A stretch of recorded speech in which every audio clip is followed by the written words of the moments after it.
back to our channel. My name is Hava. I'm Kulton. And we are here with a brand new scenario. Fresh off the Reddit.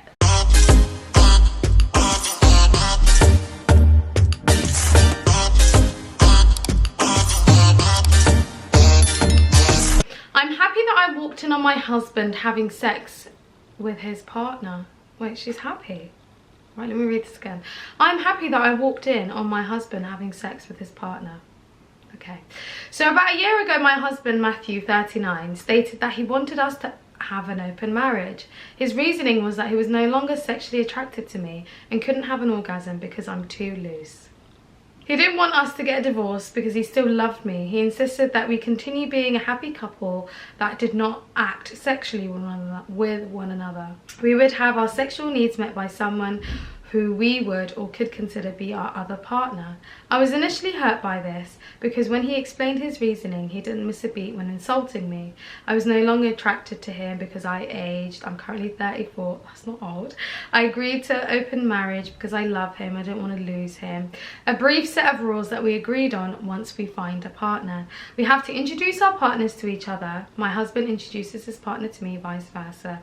We can have sex with other people, but in order for it to be considered okay, we'll have to tell each other about it. If a sexual relationship with someone, we must get tested regularly. We don't have sex with our partner in our home. We build emotional relationships with someone, then we can't be taken as far as love. So they can't basically fall in love with the other person. Right. We show our partners the rules and explain the boundaries. We don't call our partners pet names. My husband and I must come home to each other every night, sleep in the same bed, wake up together. Typical marriage stuff, but without the sex. Okay. It's very strange. So this is like... No, it's not even polyamory, is it? A couple of weeks ago, after Matthew insisted we open our marriage, he brought home his partner, Jamie, 24. Jamie is so pretty. He looks like an angel, a fresh-faced, beautiful boy with the uttermost perfect smile, the literal definition of youth. I have never been more intimidated in my life. The introduction was so embarrassing. I had no idea what to say. I just wanted to cry.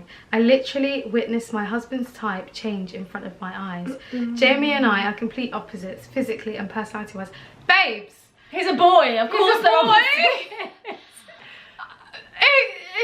It's not even a woman. Like, his type has completely changed. Now, onto the story. Yesterday, I came home on my lunch break to take a quick nap before returning to work and came home to find my husband and Jamie having sex in our bed. I was shocked and didn't really know what to do, so I left and went back to work. I honestly wasn't even tired anymore. As I was walking into work, I saw that I was being bombarded with texts and calls from both of them, so I turned my phone off.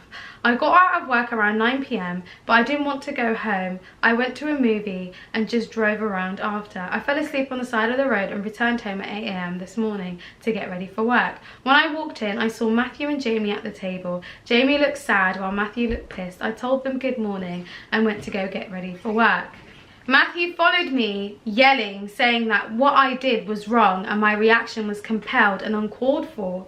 He told me I was being overdramatic and had him up all night worried because I wanted to act like a child.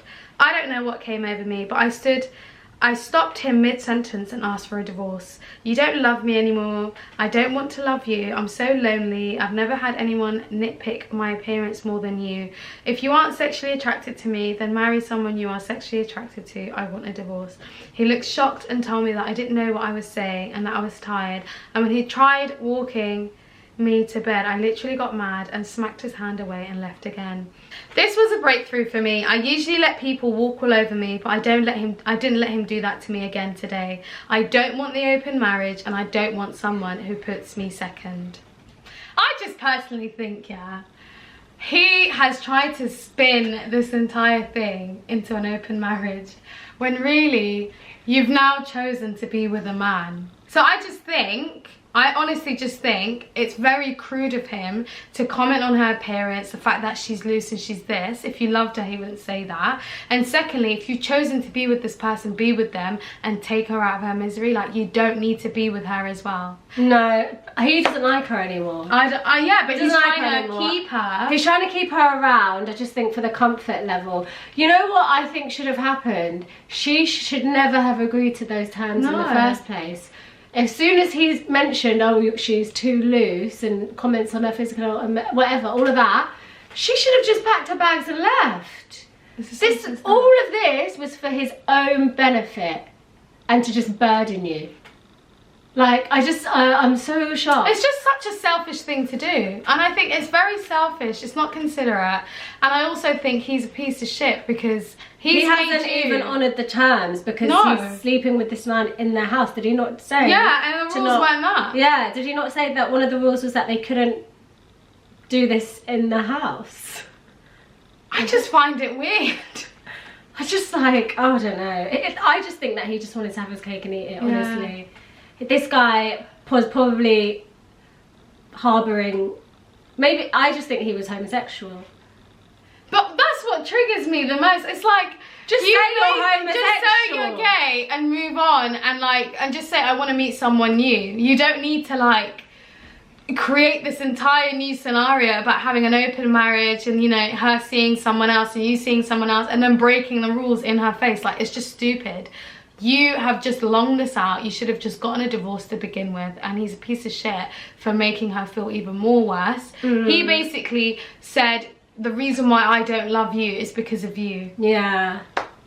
And then that should have been, it should have been that, and that should have been the cause of the divorce. It should never have gotten to, you know, like outlining terms for an open relationship. I just feel like this whole thing was created so that he can enjoy his cake. And eat it. Do you know what I mean? On the dining room table. On the dining room table. You know what's shocking is like, he's basically like put her down, created these terms, and then she walks in and sees him with a man. Like, she doesn't even see him with a woman. So he hasn't even been honest about the fact that he's gay. Yeah, like his sexual preference has changed. Yeah. He should have led with that, basically. Yeah. The audacity of these men, don't you think? So sad. You know the what? way people take advantage of people as well, it's just so horrible. He's just taken advantage of the fact that, you know, she's a nice person who doesn't normally, you know, go against the grain, doesn't really stick up for herself. She literally bared this really awful situation. That she saw her husband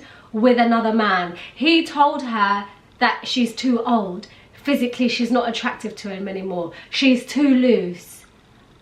Also, that he could basically say, right, let's have an open relationship. Like, no, he could have basically spared her the heartache. Yeah, if he really loved her.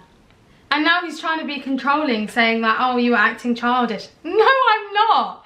She's actually reacting to how you've treated her.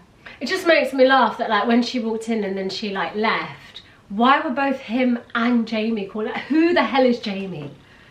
I mean, yeah, why is Jamie calling? I don't know what audacity have you got? Like, how dare Jamie call her?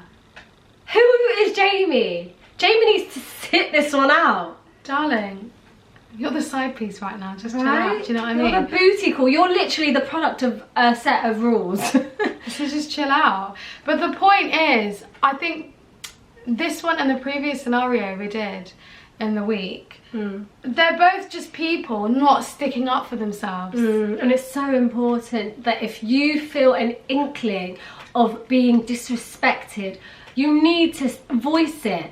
It really actually helps to voice it. Yeah, because you need to show your worth and you need to stand up for yourself because no one else is going to do it. Exactly. Do you know what I mean? And if you don't do that, people are going to walk all over you and they're going to treat you as bad as ever, and you're literally just going to take it. And the worst thing is, it's going to make you feel like shit because you're constantly just, you know, the disrespect that's happening to you and you can't speak. And not speaking is essentially you setting an example that I can be treated this way again and again and again. And it's like, No, this is wrong. A lot of the scenarios that we get are just people not saying how they feel in the moment. And we always say, like, you need to communicate how you're feeling in the moment as soon as you feel that something is not right. Like, even if it's a case, you don't have to communicate it in an aggressive way. It could be communicated in a way as to, like, you rationalizing your thought processes, you trying to work out if this situation is okay. And then, like, when the other person hears, a lot of the time people tend to gaslight and say no and try and manipulate. But if you believe that something is not right, most of the time it's not right. You know, it's also sad that people, after their marriages break down, and you genuinely know deep down when that happens, and you feel completely unhappy, and you've said, and you've both agreed, like, this is not working for us. I don't think sticking in a marriage because of the time length that you've been in a marriage should be the reason why you stay. Do you know what I mean? Yeah. Like, go live your life, man. Honestly. Life is short. Enjoy it. Exactly. Like, if you're truly meant for the person that you're supposed to be with, like, you will be with them. But if you're not, like, do you have to cut the ribbon and accept that this person isn't for you anymore? Like, you don't want to stay. Why suffer? Why cause yourself more heartache, more anxiety, more resentment developing, just more depression because you're not happy and you weren't in the ability to stick up and speak up for yourself? It's not worth it. It's really not worth your mental health, your happiness, your physical health. No. Like, it's just not worth it. Honestly, I truly, truly believe that you can live a really good life if you just communicate. Or just speak. If you just let it out. Just speak. You know what's so mad though? When you communicate, a lot of the time, minus like the gaslighting and manipulation, because that's like bad people, but a lot of the time people tend to understand how you're feeling. They tend to empathize, and it, like, if somebody is truly a good person and wants the best for you, and you've let them know something that you feel is off, or you feel like they've disrespected you, a lot of the time they're willing to listen, they're willing to learn. So, you know, she should have, you know what, in this situation though, it's not her fault because the husband switched sides. He switched sides. He switched sides and he tried to manipulate her to think it was okay. She switched sides, and she eventually left, which I'm really pleased that she has. Yeah. Yeah. Anyway, guys, if you enjoyed this scenario, please like, comment, and subscribe. Tell us what you think in the comments below. Did she make the right decision and leave? Is there anything that she could have done in between that would have made her situation a lot easier? We would love to hear your thoughts. And I guess we'll see you next week. Bye.